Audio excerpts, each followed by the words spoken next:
Selamat pagi, Assalamualaikum warahmatullahi wabarakatuh. Berjumpa kembali dengan pelajaran IPA.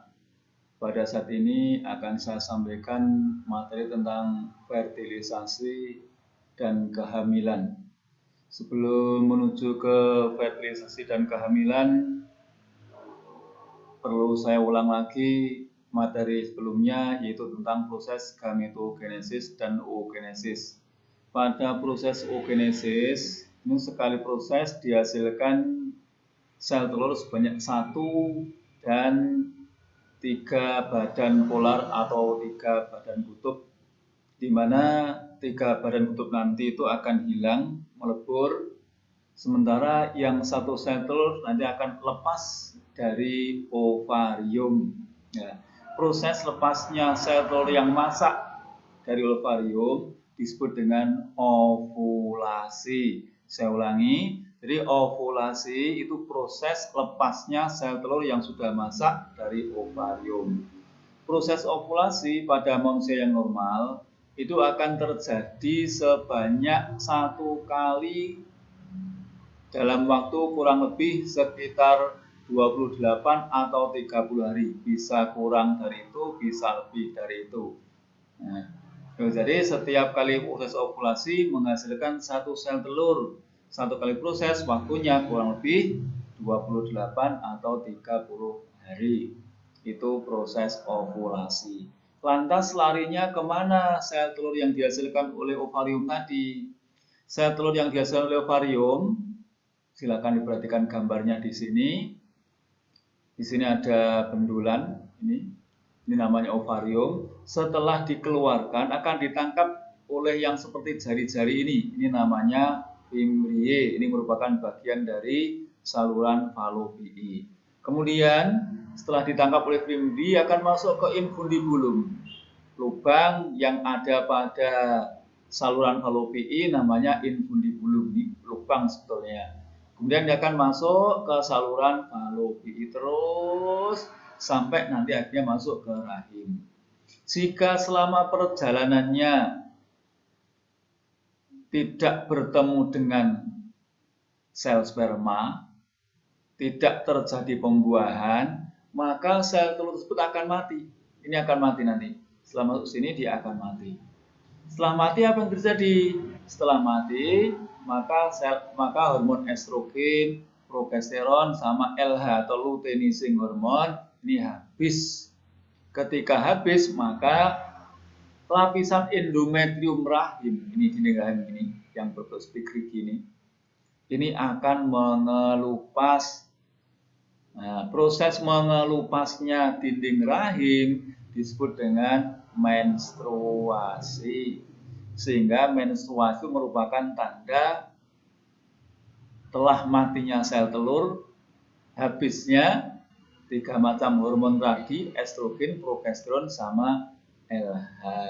Peristiwa menstruasi ini setiap bulan ya 1 kali, sama dengan proses menghasilkan sel telur. Ini. Lantas ketika dia dalam perjalanannya bertemu dengan sel sperma, sehingga terjadi proses pembuahan atau fertilisasi, maka nanti akan terbentuk yang namanya zigot. Nah, belum embrio namanya zigot. Mungkin nanti di sini akan bertemu dengan sel sperma, terjadi proses fertilisasi. Nah, sebelum saya lanjutkan, fertilisasi itu apa? Nah, pengertian atau definisi fertilisasi itu tidak hanya sekedar bertemunya sel telur dan sel sperma, tapi proses meleburnya sel telur dan sperma sehingga terbentuk yang namanya zigot. Awalnya zigot ini juga baru 1 sel. Kemudian dia berjalan dari pertama, kedua, dan seterusnya. Nah, sehingga nanti terbentuk embrio. Dia akan tertanam atau menancap pada dinding rahim. Prosesnya namanya nidasi atau implantasi. Apakah proses langsung terbentuk embrio? Tidak. Ada fase yang namanya fase embrionik, fase sebelum terbentuk embrio. Ada 3. Kalau boleh saya singkat dengan MBG. Itu morula, blastula, dan gastrula. Cirinya seperti apa nanti akan kita bahas pada di belakang ini. Ini fase yang namanya embrionik. Kemudian setelah terbentuk embrio, di mana tempat dia menempel di sini, disitulah akan terbentuk yang namanya plasenta atau ari-ari. Kalau menempelnya di samping, plasentanya di samping. Kalau menempelnya di atas ini, plasentanya juga di atas. Nah, sebelum ke fungsi plasenta, kita tadi fase embrio tadi. Yang namanya fase embrionik, silakan lihat gambarnya ini. Ini ada fertilisasi yang awal terbentuk 2 sel, 4 sel, 8 sel, baru terbentuk kumpulan sel yang banyak namanya morula. Ukurannya tetap, tapi jumlah selnya banyak. Bentuk sel yang satu dengan yang lain ini masih sama persis, belum ada diferensiasi sel. Kemudian dari morula akan berkembang jadi yang namanya blastula. Nih, pada blastula bentuknya tetap, ukurannya tetap, sudah ada ini diferensiasi, ada perbedaan. Nih. Nah, kemudian ke gastrula. Gastrula itu hampir sama dengan morula, namun ukurannya lebih besar dan ada cekungan-cekungan. Namanya gastrula. Ini lebih jelasnya seperti ini. Kemudian dari gastrula terbentuklah yang namanya embrio, misalnya seperti ini. Ini sudah embrio, sudah janin ini janin namanya ini. Nah, tadi itu di mana tempat menempelnya terbentuk yang namanya plasenta atau ari-ari. Ini bisa kalian lihat. Ini ada plasenta atau ari-ari ini menempel di rahim, berarti rahimnya sebelah sini nanti. Kemudian di plasenta dari ini ada bayinya. Nah, apa fungsi plasenta atau ari-ari? Nah, fungsi plasenta atau ari-ari diantaranya yaitu yang pertama menyalurkan sari-sari makanan dari induk atau dari ibu menuju ke janin. Jadi semua kebutuhan janin ini, kebutuhan makanannya, minumannya, semuanya diambil dari induknya, dari ibunya.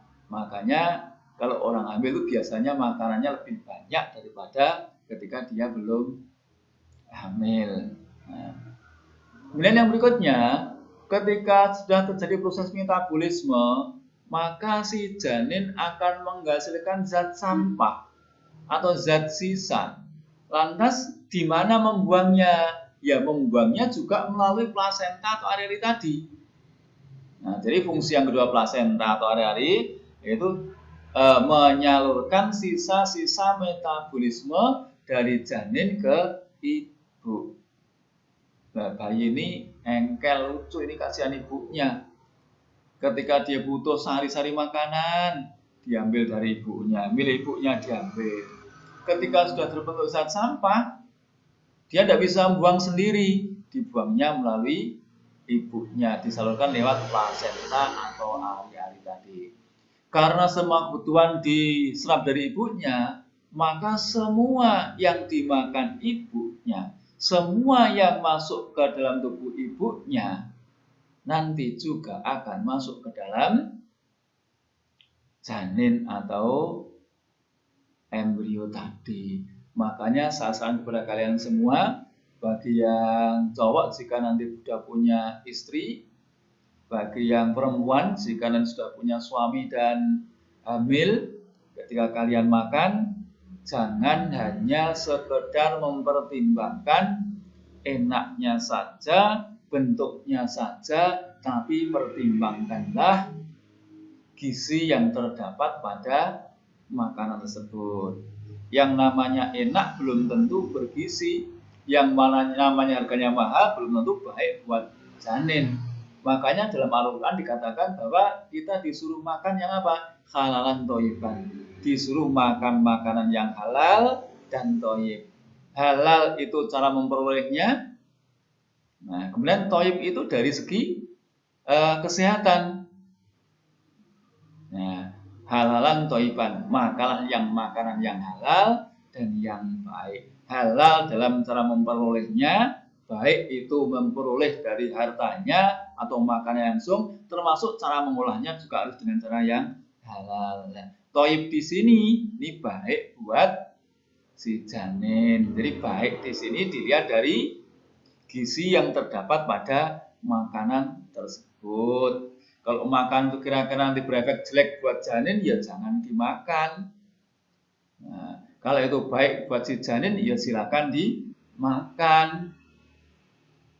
Jangan sampai makanan yang berbahaya mengandung racun kok dimakan. Nanti akan merugikan bukan hanya pada ibunya saja, tapi juga akan merugikan pada janinnya. Nah, kemudian yang berikutnya, fungsi yang ketiga dari plasenta tadi, itu apa? Sebagai alat pertahanan tubuh bagi si janin.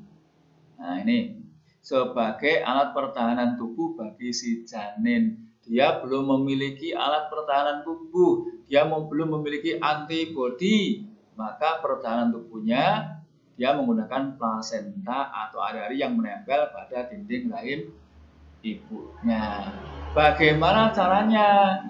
Ketika ada bibit penyakit yang masuk dari luar menuju ke ibunya, maka nanti akan disaring oleh plasenta atau ari-ari tadi.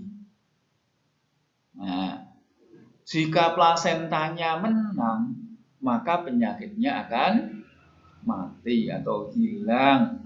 Tapi jika plasentanya kalah, maka penyakitnya akan tetap bisa masuk ke janin, bisa masuk ke bayinya. Maka jika ibunya kena, kemudian plasenta tidak kuat, bayinya juga kena.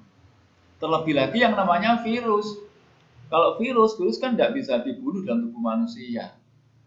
Kalau virus masuk ke plasenta, biasanya plasenta itu tidak bisa menahan virus. Maka jika ibunya kena penyakit yang berasal dari virus, bayinya biasanya kena. Saya katakan biasanya, ini tidak semuanya kena, tapi bisa saja kena, bisa saja tidak kena. Ini fungsi plasenta atau ari-ari. Berkembang sedikit. Nah, lantas bagaimana dengan anak yang kembar? Nah, anak kembar itu ada dua. Kembar itu bisa berasal dari satu sel telur, bisa berasal dari 2 sel telur. Lantas apa yang membedakan dan cirinya bagaimana? Nah, ciri-ciri anak yang kembar berasal dari 1 sel telur itu jenis kelaminnya mesti sama, wajahnya sama, dan plasentanya atau ari-arinya hanya 1. Karena dia berasal dari 1 embrio yang membelah jadi 2. Maka plasentanya hanya ada 1. Kantong bungkus embrionya pun juga hanya 1. Nah, jika berasal dari 2 sel telur, maka jenis kelaminnya bisa sama bisa tidak. Misalnya laki-laki semua atau perempuan semua, atau laki-laki dan perempuan. Jadi bisa tidak. Kemudian kalau wajahnya berbeda, tidak akan sama. Nah, yang berikutnya itu yang ketiga, plasentanya lebih dari 1 karena berasal dari lebih dari 1 embrio. Nah, kenapa bisa terbentuk bayi yang kembar dari 2 sel telur?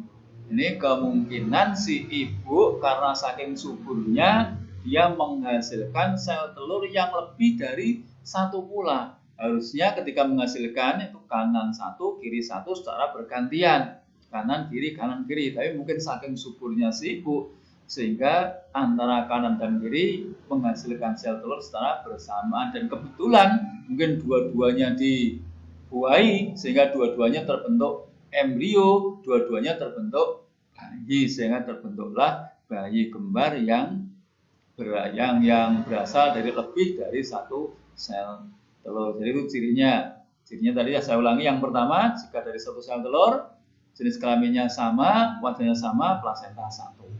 Kalau dari 2 sel telur, jenis kelaminnya bisa sama bisa tidak, wajahnya beda, dan plasentanya lebih dari 1. Karena waktu yang sudah habis, maka pertemuan kali ini saya sekian dulu. Mohon maaf, ada kesalahan. Assalamualaikum warahmatullahi wabarakatuh.